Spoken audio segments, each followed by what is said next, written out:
Welcome to Bitcoins and Gravy, episode 21. On BitcoinAverage.com, a millibit is trading at 59 cents, which is $590 per Bitcoin.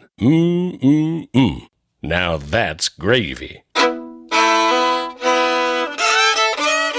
Welcome to Bitcoins and Gravy, and thanks for joining us today as we podcast from East Nashville, Tennessee. I'm John Barrett. And I'm Lid Shaw. We're two Bitcoin enthusiasts who love to talk about Bitcoins. And share what we learn with you, the listener. Thank you so much for your time, and thanks for listening to Bitcoins and Gravy. On today's show, we get down with James Brown. No, not the hardest working man in show business, but a local Nashville Bitcoin enthusiast. James Brown gives us the lowdown on how you can get a brand new bag to keep your Bitcoin safe. Actually, he shows us some best practices that highlight safety and security when creating a paper wallet for your own trusted cold storage. This isn't about paranoia, folks. It's about being able to say, I feel good, knowing your Bitcoins are safe. Ow! We also learn about Bitcoin derivatives from George Saman, COO of Bitcoin.sx, a Bitcoin's derivative trading platform that can put your Bitcoins to work for you. Being a former Wall Street senior portfolio manager, market strategist, and technical analyst, George understands well the pitfalls of Wall Street and our current banking system. He shows us how to take one Bitcoin and turn it into 10. It's not magic, folks, but it is making Bitcoins appear or disappear magically.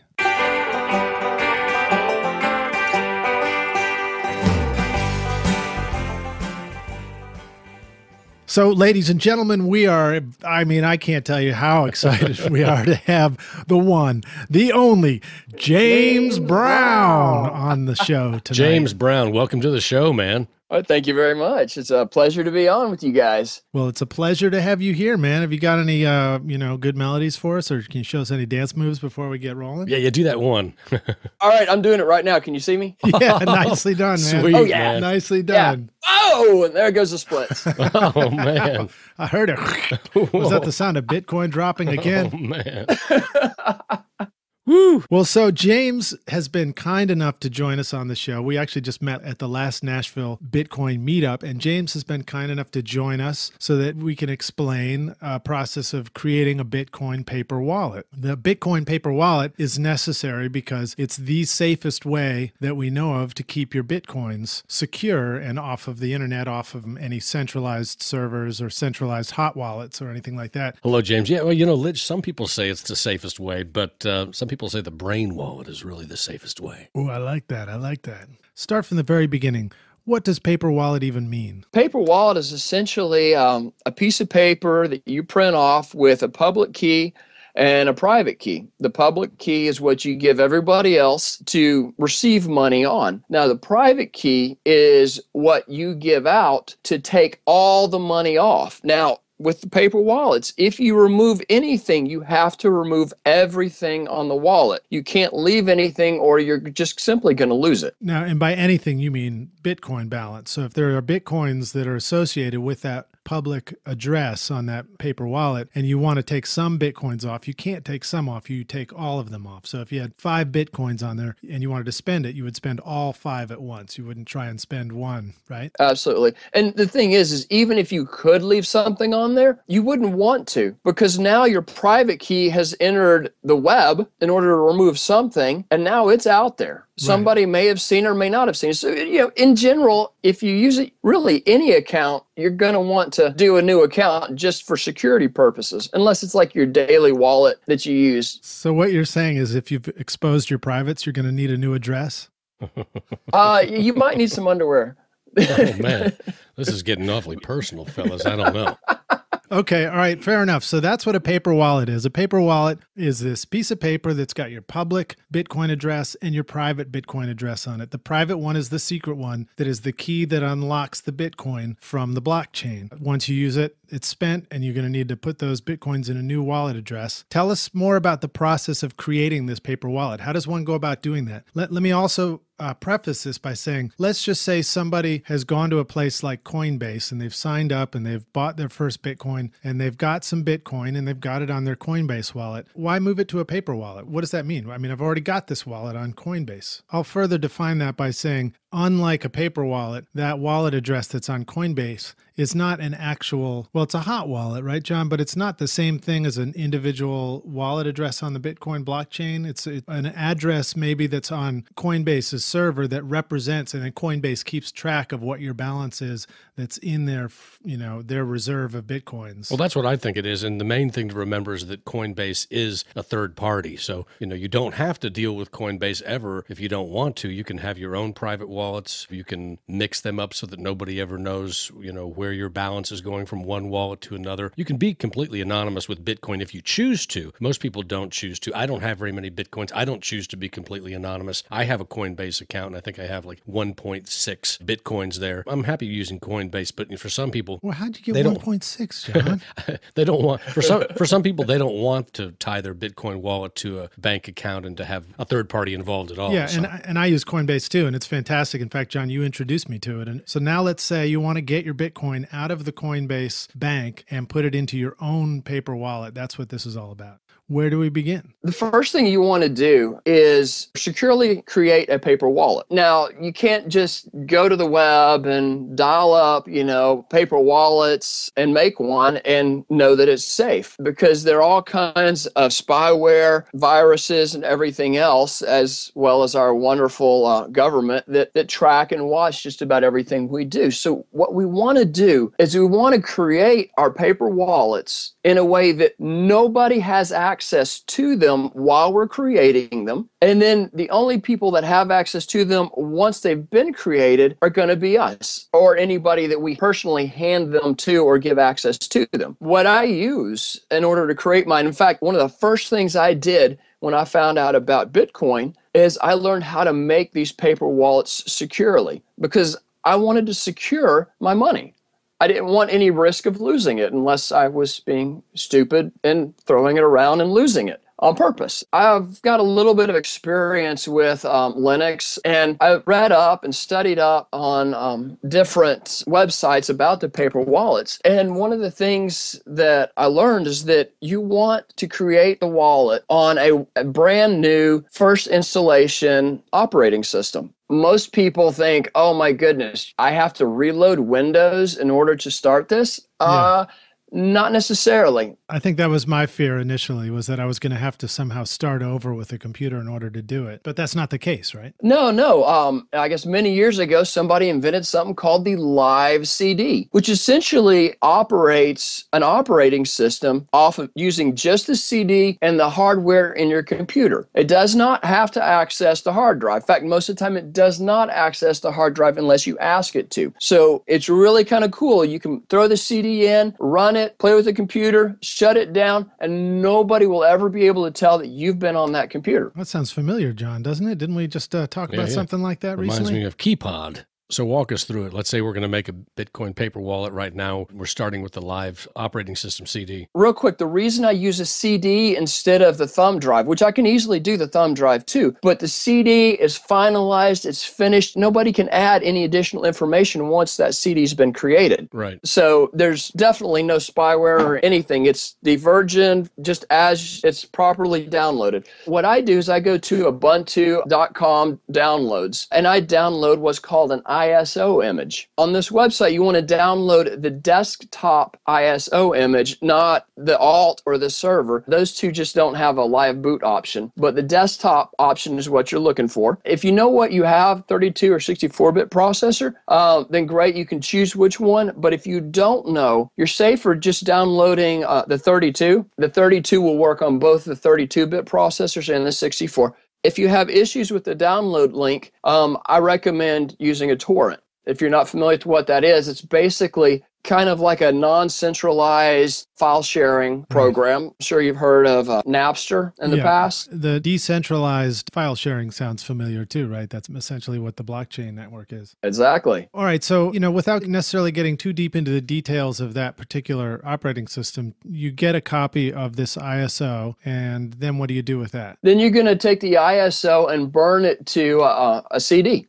Okay, so you're basically creating the equivalent of an install disk for that operating system. Is that correct? Exactly. And actually, this Ubuntu that I'm recommending you use is also an install disk if you choose to use it as an install disk. Okay, let me interject something here too, because I think I'm understanding what you're saying. And it would seem that, if you had a copy of a Mac install CD or a Windows install CD, you could probably just use that, because I know I can start up my Mac off of the installation CD and have it run off the CD for a moment and not install it. So I'm guessing that if you have any sort of an install CD, you might be able to just use it to start up your computer to perform this function, as long as I guess you can get to the next step. And what's the next step here that's coming up once you've started up in Ubuntu? Well, real quick on that note, any live CD that has drivers to operate the printer that you're going to use, or that you can easily get drivers for, is going to work. I mean, you could use a live Mac disk, you could use Windows, you really could use any OS. You've got the disk,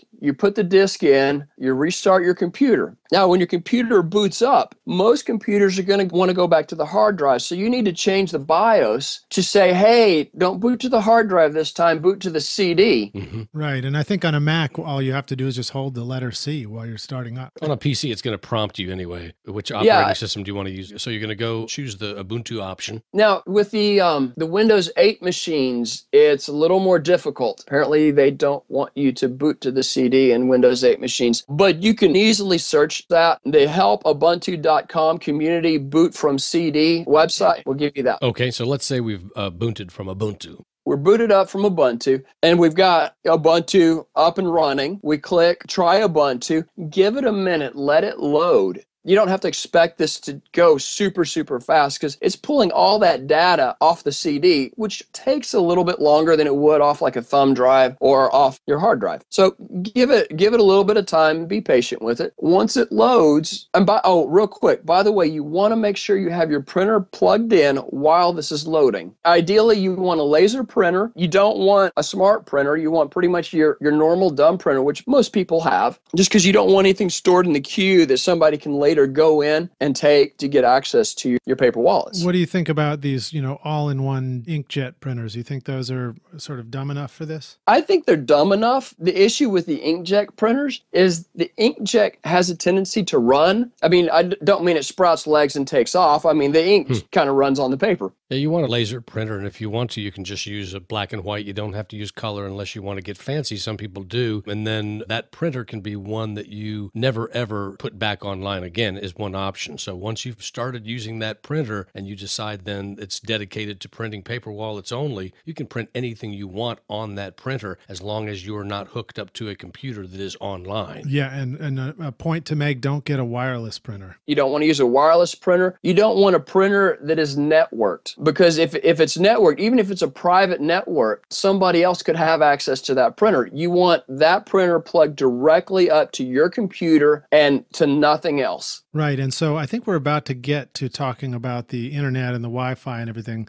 You've started up your computer. You've got it started off the CD. It's running off that operating system. You've got your printer hardwired into the computer. It's not on the Wi-Fi network. Is your computer still on the Wi-Fi network at this point? Are we still connected to the internet? What's the story with that? Yes, we can go ahead and log on to the internet at this point. We have nothing. At this point, we've got the computer up and going. You go ahead and log on to your little Wi-Fi connection. You want to make sure that you have the printer working properly. So you're going to want to print a page. If you don't have that, you need to make sure that you find the right drivers for it so it does function properly. Let's just assume that we know how to get on the internet and we've got the printer working.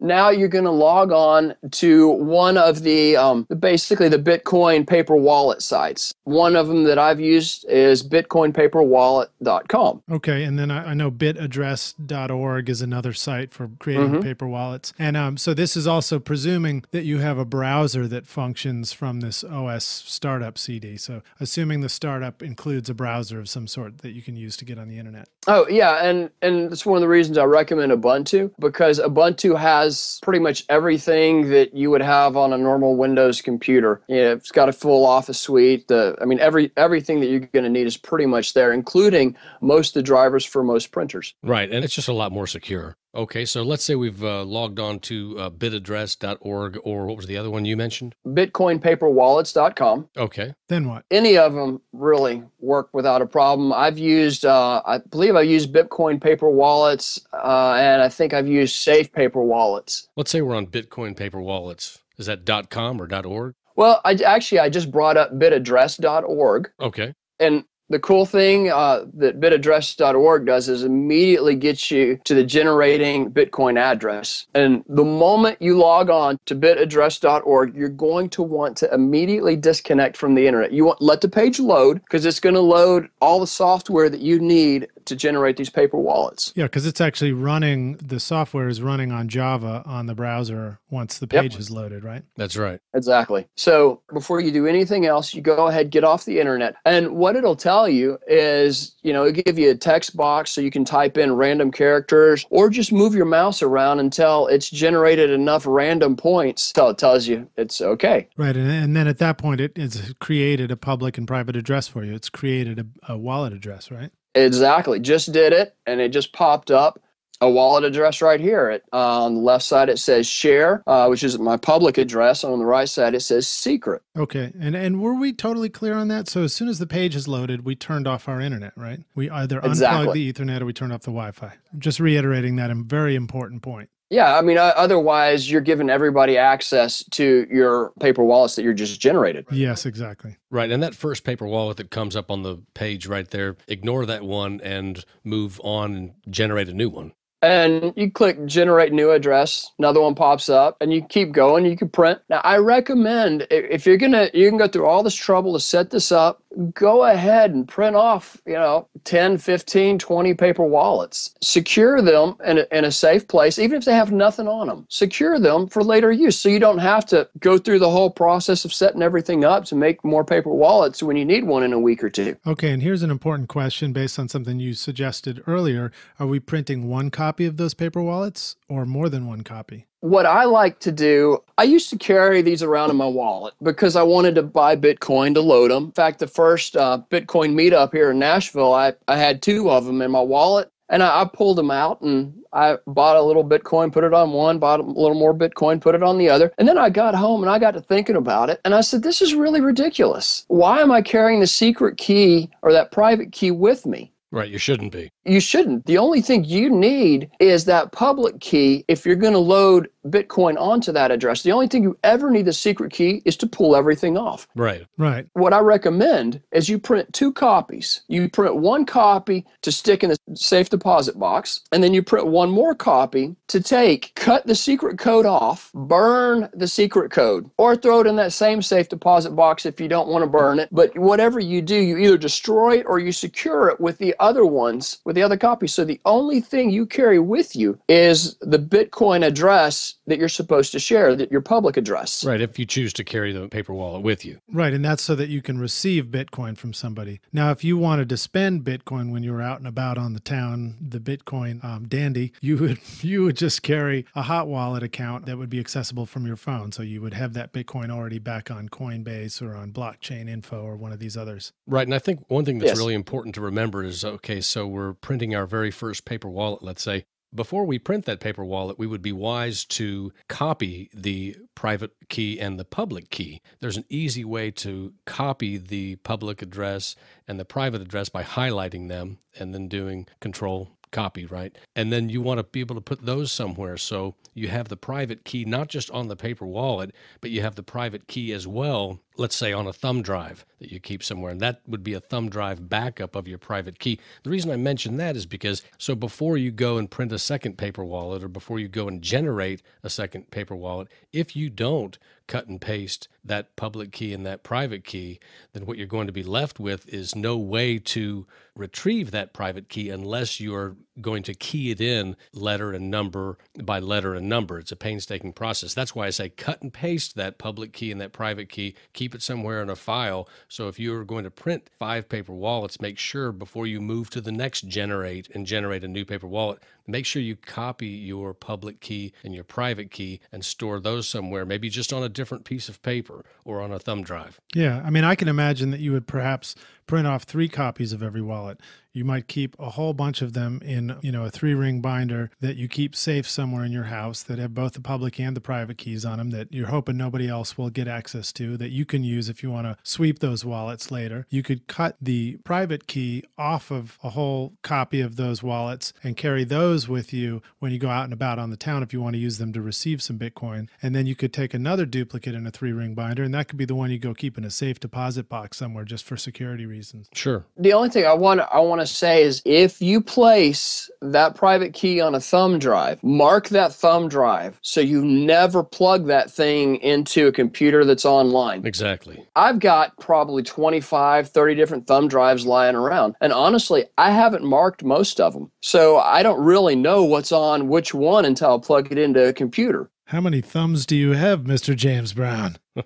Well, being famous has its privileges. Well, no, that's really important to remember. If you're going to put your private key onto a thumb drive, that thumb drive then becomes, it's not something you have a lot of other files on and you need to go check it in this computer and that computer and you kind of forget, now, what was on this thumb drive? No, you have that thumb drive. You treat that just in the same way that you do that paper wallet. Yeah, don't stick your MP3 of Ode to Satoshi on that thumb drive. No, don't do that. And you can put anything else you want on that. You could put multiple wallets on there, but every time you use that, just like you said, make sure you're putting it into a computer that you have offline. Or one that is never going to go back online, like a live boot session. That's what I should have said. You should never put it into a computer that's ever going to be online again. Right. All right, cool. So then now we've printed off our paper wallets. We've got enough copies and we know what to do with them to keep them secure. And it's time to go back to using our laptop the way we normally do. I guess the next step would be to shut everything down, right? Now, if we turn off the printer and unplug it, hopefully there's a good chance that the printer just clears its memory. And based on my research, Googling and asking whether or not printers would hold onto the memory or whether they would be cleared of sensitive data, it seemed that the consensus out there was that most consumer printers purge the data from the printer memory, and so it's not kept on there. I don't know if you want to trust that. As John, as you pointed out,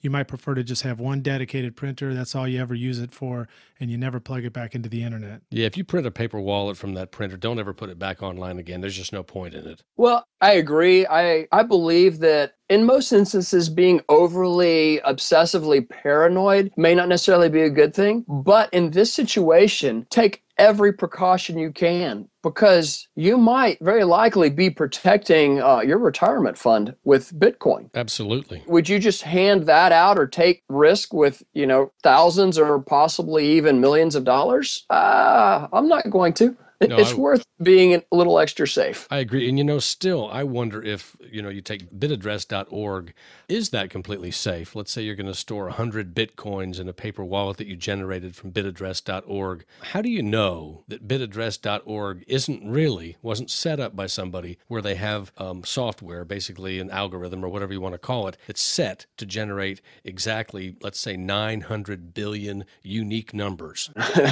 How do we know that bitaddress.org, that software that's generating those random numbers, how do we know that are really random numbers? Or any of the sites that generate paper wallets. Yeah, or any of them. That's a great question. If we don't know the answer, let's put that question out to our listeners. Yeah, let's put that question out to our listeners. Yeah. Anybody who's got a good idea, please call the hotline or write into howdy@bitcoinsandgravy.com and let us know your thoughts on that. Let's see if we can just wrap this up. Maybe bring it to the finish line. Do you have any closing words on this Bitcoin paper wallet experience? Yeah, just it's a phenomenal thing. I think it's a great way to secure your paper wallets. I also believe that I would, through the different forums forums I read and the information that I'm studying, I mean, I'm studying Bitcoin pretty much every spare moment I get, that I would have run across something that would have said, hey, paper wallets aren't as secure as we think they are. I agree. Yeah. There are people far more brilliant than me out there designing and building and securing this stuff. I would find it hard to believe that a handful of guys could get out there, create a paper wallet site without being exposed relatively quickly. I agree. Okay, so James, let me ask you this about downloading one of these pieces of software. Can we call it software, bitaddress.org, that generates a Bitcoin wallet? Is that software? It's JavaScript, so I guess you'd call that software. Why can't I just download that onto a thumb drive, okay, and then take that off of that computer and go plug that thumb drive into a computer that's not online and that will never be online again, and load it on there, and then print my paper wallets from there all day long, from that offline computer that never goes online again onto my offline printer that never goes online again? Just that becomes my Bitcoin wallet printing press. Can't I do that? Yes, you could. I know there's a program out there that does that. I don't have the information on that off the top of my head, but yeah, no, you absolutely can. I don't think you could just go to bitaddress.org and download their JavaScript. You might be able to. I don't know how to do it if you can, but no, there is a program that you can upload or download and put on a private computer that will never ever touch the internet, and that would be one extra step of safety. And if you've got the spare machine to do that, go for it. I mean, that'd be great. I think what I like about your method, or no, it's not your method, but the one that you're telling us about, is the idea that you can use a computer that you're going to go back to using your email on and everything else after you're done doing this. A lot of us might only have a laptop and a printer we use all the time, yet we still want to be able to print some secure paper wallets, and this is a way to do it without having to dedicate a separate computer and dedicate a separate printer and, and get that invested in it. Yeah, I like it, man. I like everything you said. Thank you so much. Yeah, well, thanks so much for joining us on the show today, James Brown. James Brown. Sorry, a little Tom Tom Club quote there for you. That's all right. You're very welcome. And the cool thing about being James Brown is, I feel good. I feel good too, man. Thanks so much. Well, we look forward to seeing you at the next meetup, and thanks so much for joining us tonight. Oh, my pleasure. Thank you, guys. Thanks, James. Thanks for doing the show. Hey, thanks a lot. Talk to you soon. Cheers. All right, later. Bye.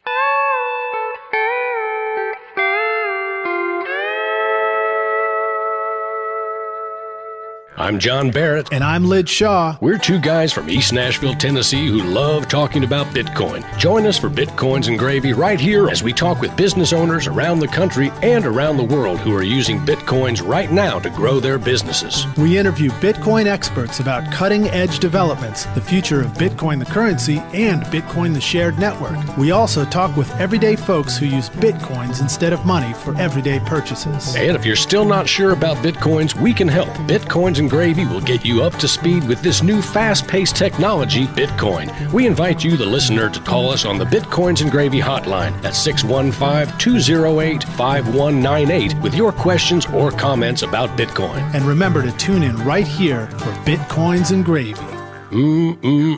Now that's gravy.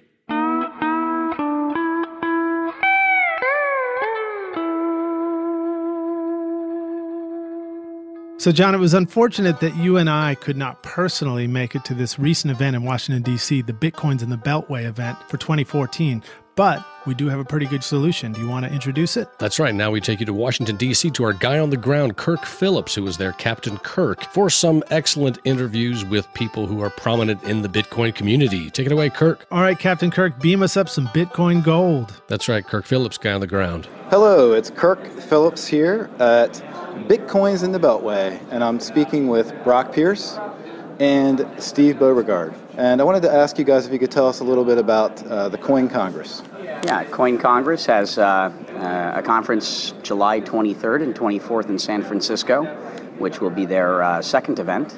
They had their inaugural event in Singapore back in May, which I think was successful. And what the Coin Congress team has done is they've developed that conference on top of an existing conference circuit in the video game industry called Casual Connect, which is the most prolific of the gaming conferences around the world for the casual games industry.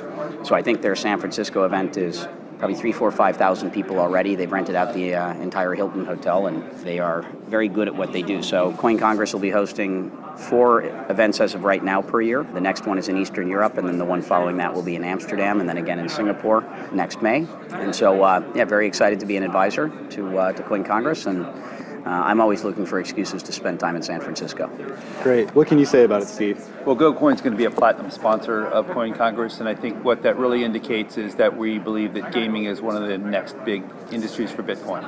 So we want to encourage development on our platform from developers, game developers that can build sort of the equivalent of in-app purchases that you've seen with mobile. We see those same kind of possibilities with gaming and Bitcoin, because we have a front row seat to what's the behaviors of the customers. You know, a lot of people say that people speculate with coins. We're seeing some trends where the altcoins are actually used in a bit more transactional usage, as opposed to, Bitcoin. Sometimes people are sort of speculating or holding that as a storage of value. So, seeing some of these behaviors and getting that front row view of, actual checkouts and what kind of products they're buying, what those consumer behaviors are. It's really wow, that's really cool. Now, how are you getting that front row view? Because we're processing the payments for them. You're talking, this is from GoCoin's perspective, is that correct? That's right. So GoCoin is processing the payments for merchants. Some of our noteworthy merchants are like the Bitcoin Shop, what products they're selling. We have eGifter is also taking payments with us, so we see what kind of gift cards they're selling. KNC Miner is doing some of their mining hardware sales with us. So we have a lot of interesting merchants on with this. Well, that's great. I really appreciate your time, guys. Well, Thanks, thank you. Brock. Thank you, Steve. Thanks. And enjoy the rest of your conference. Well, hopefully we see you in San Francisco. That's right. Thanks, Kirk. Okay. So on today's Aw Heck segment, we've got an email in from a listener named John. John writes, near the end of episode number 20, you guys joked about using a pigeon to deliver a message. I was curious if you are aware that there is actually a tested and proven good protocol for sending TCP/IP packets via carrier pigeon. In theory, you could use a carrier pigeon to relay a transaction to a network and submit it to the blockchain. While it started as an April Fool's joke, it does work and was a well thought out joke. Just thought you might find it all interesting. And John includes a couple of reference links below, which we'll add to the show notes. So I went and took a look at that, John. That is totally crypto, man. Wow, that is crypto, man. I've thought about doing that, using my dog to do that. I guess it's possible. He's saying it's possible, right? They're doing it with pigeons. Yeah, can you train your dog to go all the way across town and deliver a message somewhere? Easily. I'm reading a book to my daughter right now called The Incredible Journey, and it's about 3 pets that find their way all the way across Canada. Wow, eh? Or maybe it was Alaska. Anyway, back to the pigeons. So they use these pigeons to deliver little pieces of paper with code written on them as they fly across the city or wherever you're flying. It would work for the blockchain. You could deliver Bitcoin via carrier pigeon. I love it. All right, and let's see here. We have another comment that came in from Jolie Balaz. I wanted to update you, she says, and let you know that the scholarships were awarded tonight. A young woman by the name of Taylor Wilson won the Bitcoin award worth 0.8 BTC, and all the other graduates were given a Solar Coin award in the amount of 240 Solar Coins. That is fantastic. Okay, she goes on to say, I'm pretty sure this is the very first Bitcoin-denominated scholarship ever awarded, parentheses. I know it's the first Solar Coin one. She says, I've searched everywhere online and can't find anything to dispute that, so we now have a little piece of Bitcoin history to call our own. Jolie. Right on. Call the Guinness Book of World Records. Yes. We got a new one here. Jolie Balaz in Canada. Hey, thank you so much. She's involved in the Solar Coin project. And then she also says, P.S. On another exciting note, Nick and Joe asked me last month if I was interested in joining the board of the Solar Coin Foundation, and I graciously accepted. Just thought you'd like to know. Absolutely, we'd like to know. Congratulations, Jolie. Congratulations, Jolie. That is super cool. I love hearing about that. That is crypto with a capital C. Oh, I thought it was with a K. Which one is it, man? I'm all confused. Either way. I think it's either way, man. That's only in Russia they spell it with a K? Yeah. And here it's with a C. Okay, cool, man. Nice job, Jolie. Well, that wraps it up for today's Hack segment. Stay tuned for more interviews.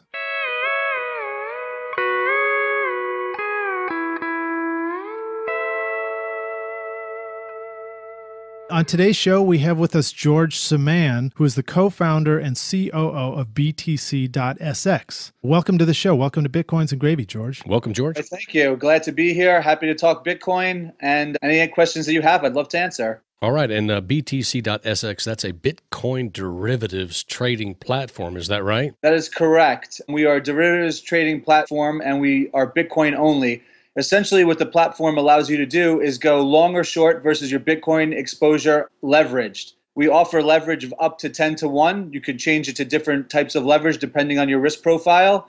And we trade out to market based on that. Okay, and you have a background in Wall Street, is that right? That is correct. I am a trader and a portfolio manager as well as a technical analyst. I worked on Wall Street for about 10 years, and then I got very interested in Bitcoin. And I was living in Australia, and I met Joe Lee, who had started this company. I was the second employee involved. Since then, we've been off to the races. Right on. And George, tell our listeners, where are you? Right now, I'm in New York. I just relocated. The company was founded in Sydney, but it's actually incorporated in Singapore and London.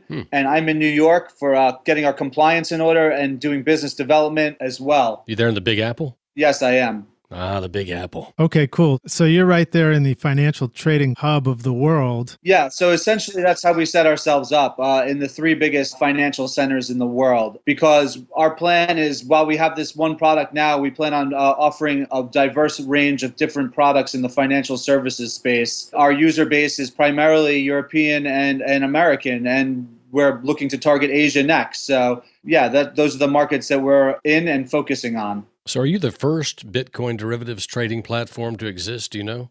We were at the time of existence. Now there's other derivatives out there. We deal Bitcoin only. Some of them do, some of them don't. But for what we do, we are the only Bitcoin only derivatives trading platform out there. Oh, wow. Yes. Okay, well, that's very cool. I think the thing that is most exciting to me about this interview is that you sound like you're a clear expert in this field.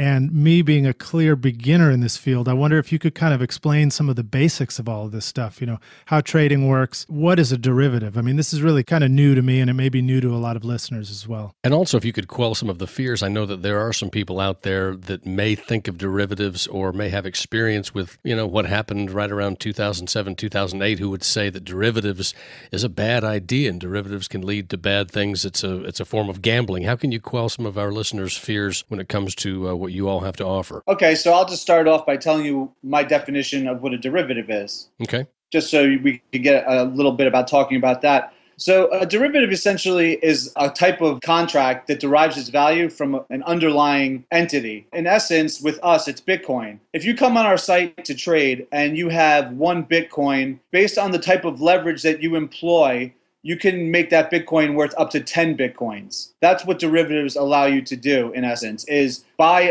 underlying at a cheaper price and then get more exposure out of it. The other thing that derivatives do is most of them apply to three different categories. You can use them for speculating, which is what people do on our product, hedging, which means that essentially you're looking to protect yourself against risk, downside risk or upside risk, depending on which way you're trading. And then arbitrage. Those are the three ways that you usually use a derivative. Okay, hold up. So you're saying to me that I could take one Bitcoin and turn it into 10 Bitcoins? That sounds like a no-brainer.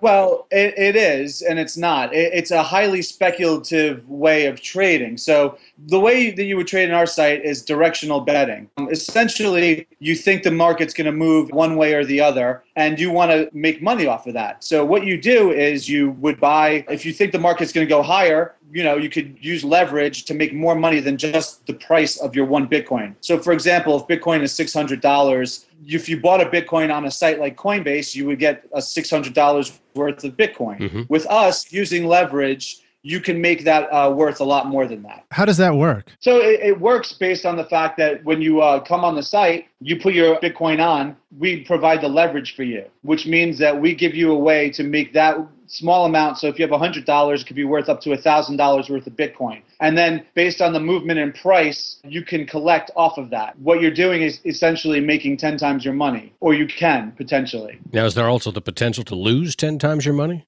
So no, on our site there is not, because we are very, very serious about risk controls for ourselves and for our clients. Okay. So essentially all you can lose is the balance of your trade. So if your trade is worth $1,000, once it goes into a loss of $1,000, it stops you out automatically. And I know there are different kinds of derivatives like futures and forwards and swaps and all of that. Do you offer a whole variety of products when it comes to Bitcoin derivatives? No, ours is a foreign exchange style rolling spot derivative is what the technical term for it is. Can you say that one more time? It's a what? It's a rolling spot forward contract. Okay. That's what our derivative is technically called. It's also similar to a CFD, except there's no underlying future associated with it. Ours is at spot, not with a future underlying it. So that makes ours a little different and unique. That's one piece of it. And then I know you mentioned that people, when they talk about derivatives or hear about derivatives, they think of 2007, 2008. Now, yes, if they're used in a fashion that risk controls aren't put in place, they could be very dangerous. I mean, let's look at what happened there. Banks were levered at some of them up to 40 to 50 to 1 without having to have any risk controls on. The products they were making were synthetic. They really were based off of corporate bond ratings from companies that were out of line with what was really being sold. They became toxic. And again, the thing that you have to look at when you're looking at why that didn't work out is that there was no risk controls in place. I mean, the Fed, the companies themselves, the officers in charge, everyone was asleep at the wheel. This should never have been allowed to happen. Unfortunately, it's a condition that can still exist today. But with what we're doing, it's not like that. Ours is more of a speculative trading vehicle and a way of hedging, but we only offer up to 10 to 1 leverage. And like I told you before, you don't lose more than your balance with us. I see. So going back to 2007, 2008, you said, everyone was asleep at the wheel. I'm not so sure that that's true. What I always wonder, and I've read a little bit about it, is who was not asleep at the wheel and who benefited from what happened, right? I mean, certainly there were people who benefited greatly, maybe in the millions, billions, trillions, who knows? But what's your take on that? Oh, sure. So, there was a book by Michael Lewis called The Big Short. I don't know if you ever read that or not. And that book essentially talks about that exact phenomenon. There was a few people who knew what was going on, and they benefited dramatically. They, in fact, invented the credit default swap market in mortgage-backed securities in order to get a position that was against the market, which means they went short against these mortgage-backed securities because they looked inside of there and they said to themselves, this can't be right. How are they valuing these things as A-rated at this price? There's all junk in here being bundled up in different tranches and being A-rated. That's not right. So, yeah, I mean, people did benefit. And I would say that if you look under the wheel of today's market and just what's going on in the world today, nothing much has changed as far as the debt levels of countries have gone, as far as the manipulations of central banks and currencies, and the way that asset prices are inflated based on quantitative easing. Mm-hmm. So you see in the stock market rise, you see in property markets rise, you're seeing inflation in the cost of the goods you buy, food and other inputs, gasoline, but real wages aren't going up. So that's not true inflation. This is all based on an asset bubble again.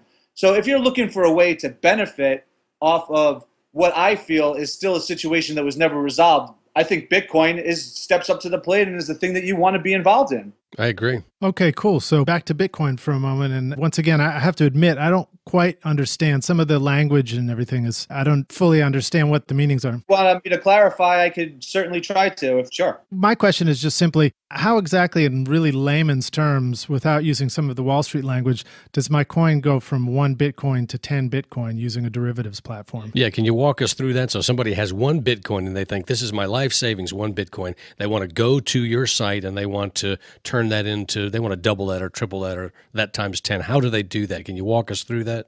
Sure. First, I should say that I do not encourage anyone to put their life savings on our website. And this would be something that you would use as a product in which you would like to gain some kind of market appreciation of money that you have that you can afford to lose. Okay, fair enough. Say it's my birthday money. It's my birthday Bitcoin. It's your birthday money and you're feeling really good about yourself. You should be so lucky, Shaw, to get 1 Bitcoin for your birthday. Hey, when is your birthday anyway? But anyway, okay. All right. We're ready to hear it, man. Okay, so like I was saying before, you come on the site, you have a Bitcoin, and you decide that you think that the market is going to move in a direction. Let's say that it's going to move up. So you put a trade on, long, you buy Bitcoin. Now, on our site, you have the ability to choose different types of leverage, 2 to 1, 5 to 1, 10 to 1.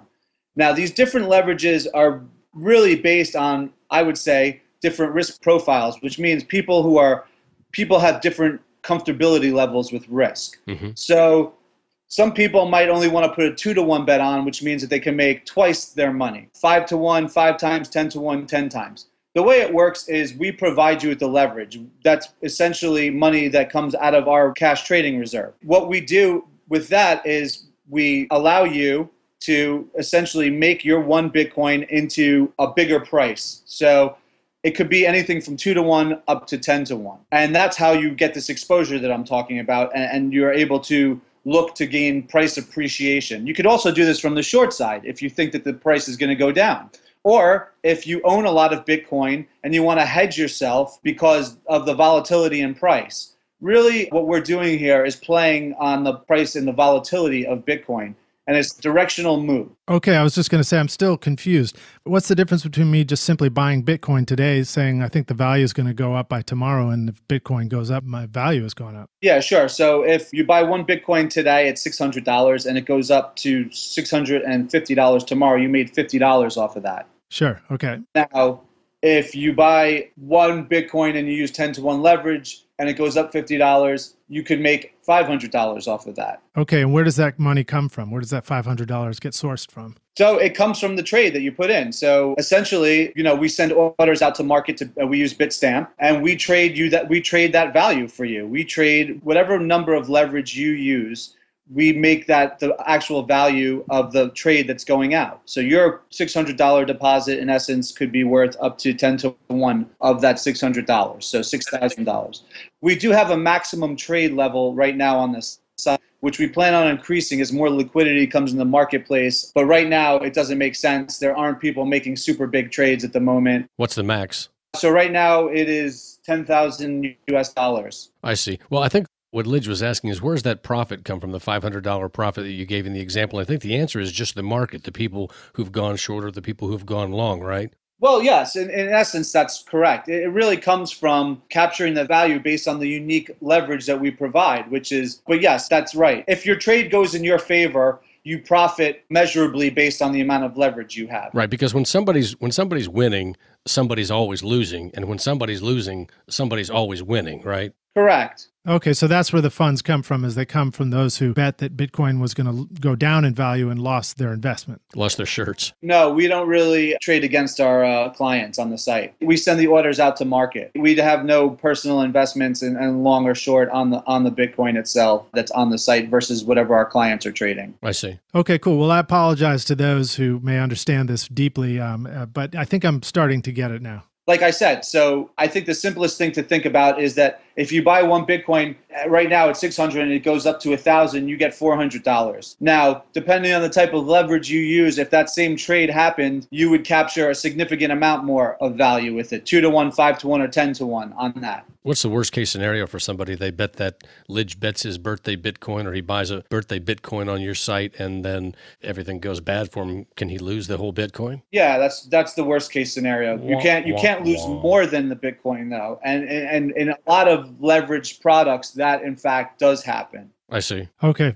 Yeah, I heard you say that earlier. So that's a nice feature of. Yeah. So we're all about transparency and risk control on our site. So for us and for our clients. So I think that is something that is really beneficial, because what happened in 2007, 2008 was people lost more than the value of what they own. Right. And no one was prepared for that scenario. Everyone always thinks, you can't lose more than the value of what you own. How could something be worth less than zero? Well, with leverage, that can happen sometimes, and with derivatives in general. I was reading an article by Steve Denning on Forbes. Part of what he wrote, the market has grown so unfathomably vast, the global economy is at risk of massive damage should even a small percentage of contracts go sour. Its size and potential influence are difficult just to comprehend, let alone access. What do you think about that? Where do you think we stand right now as far as the global economy and the derivatives? That we're not talking about Bitcoin derivatives, but derivatives and everything that went south for us in 2007 and 2008. Could that happen again? Well,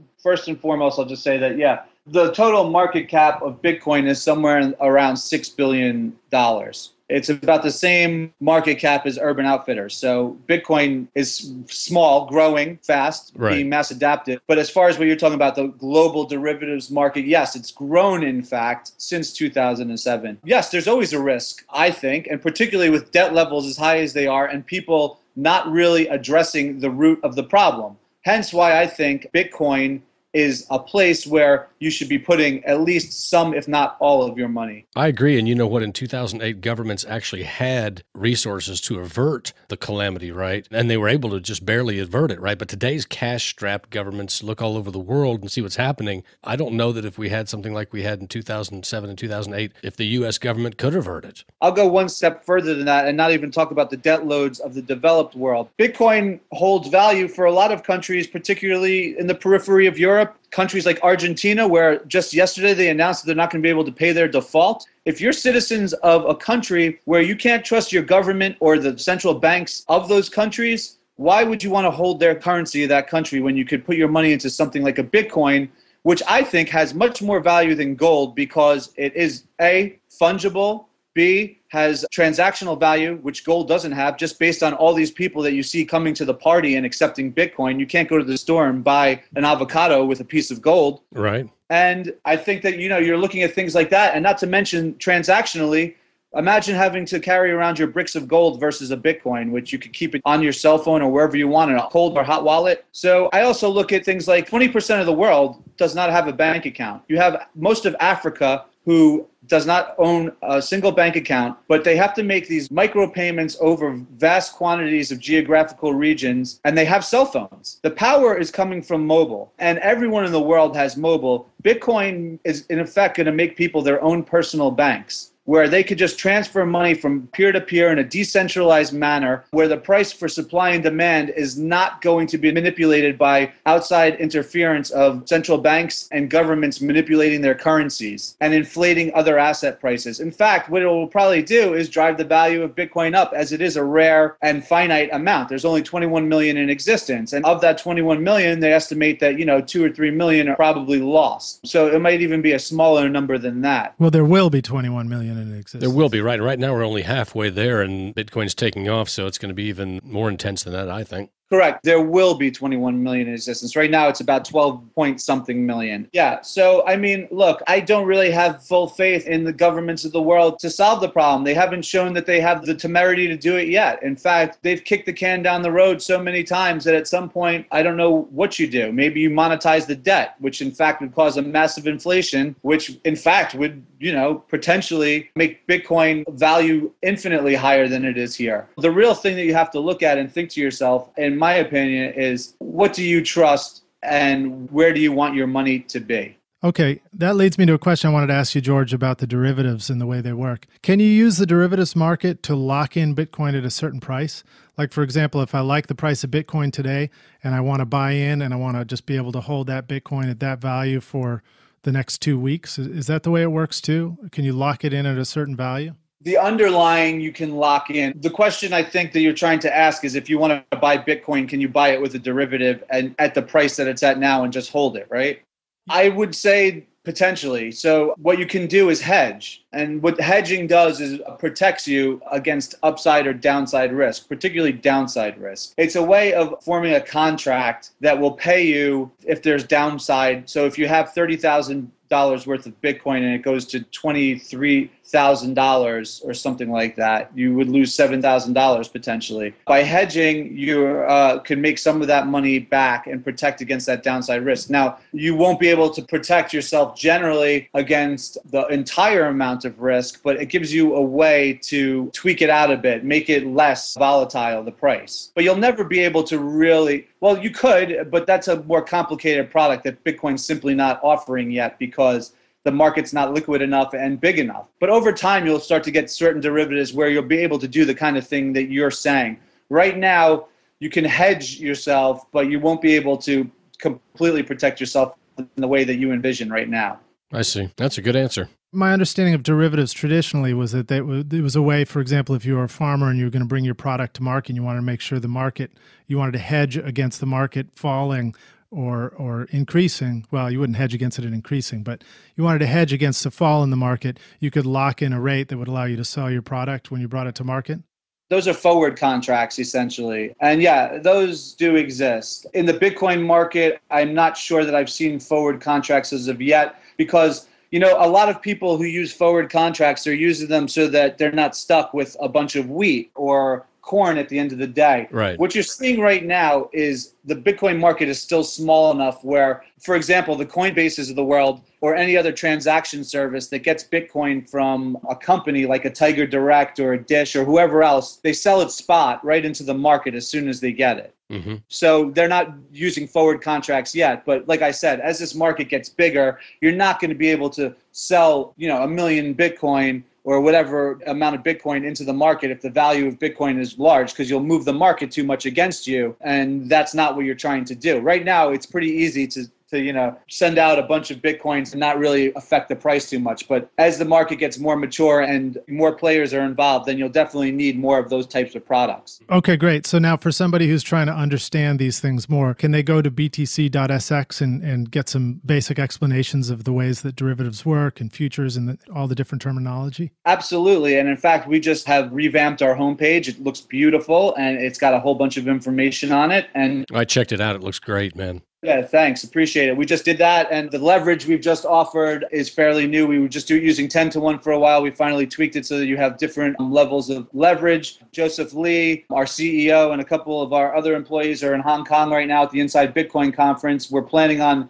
starting to target the Asian market, and we'll have some news announced once we're at the Bitcoin conference there. That's a big market, man. Yeah, and it's a big market, and a lot of speculative trading goes on in that market. So that's a market we're looking to penetrate in a major way. All right, well, that's great. Well, very cool. Well, hey, thanks so much for joining us on Bitcoins and Gravy today, George. Yeah, thanks a lot. I really appreciate it. It's some fascinating stuff you're talking about, and I really look forward to learning more about it. I have to point out that one of my favorite quotes from you today was where you equated the market cap for Bitcoin to the market cap for Urban Outfitters. That really puts it in perspective. Well, doesn't it? I mean, it just shows you what has more potential in your mind. I mean, really. I mean, just the underlying technology of Bitcoin itself makes it more valuable than Urban Outfitters to me. Absolutely. Yeah. Let alone the fact that, to me, it's a way of cutting off all sorts of transaction costs over countries, over the entire world, and really not having to be subject to fiat manipulation and diversify yourself, which I think everyone needs to do, especially in the world we live in, where you just don't know where the next blow up is going to come from. Well, what happens when Urban Outfitters starts accepting Bitcoin? Do we have sort of an antimatter and matter meeting and an explosion of the universe? Just, I think that's when you probably want to start buying Bitcoin before it ramps up to 10,000. Hey, it could happen, right? Crazier things have happened. Well, George Saman, thank you so much for speaking with us today. And if you could, please tell our listeners how they can find you. Yeah, so there's a couple of ways to find us. Please go to the website, btc.sx. You could email us if you have any questions at press@btc.sx. And we'll gladly answer any questions you have on derivatives, on Bitcoin, on how you use Bitcoin, anything that you might need related to Bitcoin or any other questions you have. We'd be happy to help. Well, that's very cool. It's great to have you on the show. And who knows, maybe we can have you back for another interview where we just do a very, very broken down 101 of how a trade works and how the derivatives work and all that. Absolutely. Or anything else you might need. If you need someone to chat about governments and central banks, be happy to rant on about that for a while too. Okay. Hey, it's worth ranting on about, right? It totally is. I won't even go there right now. I'll just get annoyed. I'm trying to have a good day. I hear that. Hey, thanks so much for joining us, George. We really appreciate it. Thanks a lot. I appreciate it. Last question for you, George, is where are you going for lunch there in New York City today? Anything special? You going to the Soup Nazi or anything like I that? was actually thinking of having a ramen burger. Ramen burger. Wow. What now? Is that a burger made out of ramen noodles? It is. Wow. The inside of it is beef, like a patty, and then the burger bun itself is made from ramen noodles. It is absolutely tasty. Oh, man, we don't have anything like that here in Nashville. We're behind the times, man. Well, you have better barbecue, though. Yeah, that might be true, man. We've got some pretty good barbecue here. Yeah. All right. Hey, thank you so much for joining us, George. All right. Thanks a lot. I appreciate it, guys. We'll talk to you later. Take care. Bye-bye. Cheers. Cheers.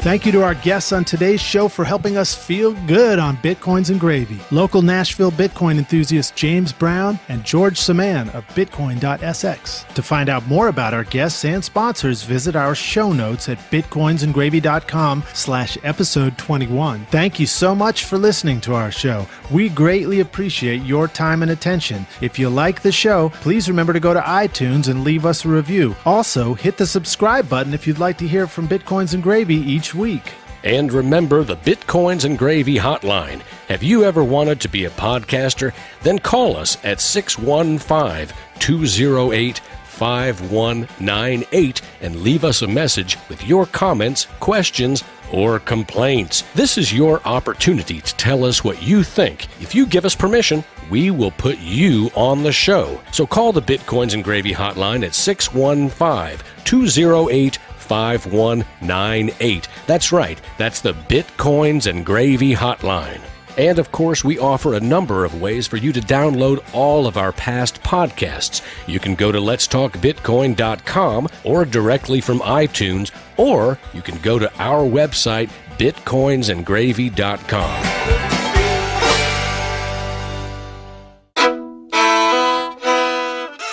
If you enjoyed the show, please take a moment and leave a review or comment on iTunes or SoundCloud. Let us know what you like or where we can improve. And remember, it's your reviews and comments that help new listeners discover Bitcoins and Gravy, plus all the other great shows on the Let's Talk Bitcoin Podcast Network. And we thank you for your generous tips and donations. I'm John Barrett. And I'm Lyd Shaw, and you've been listening to Bitcoins and Gravy from East Nashville, Tennessee.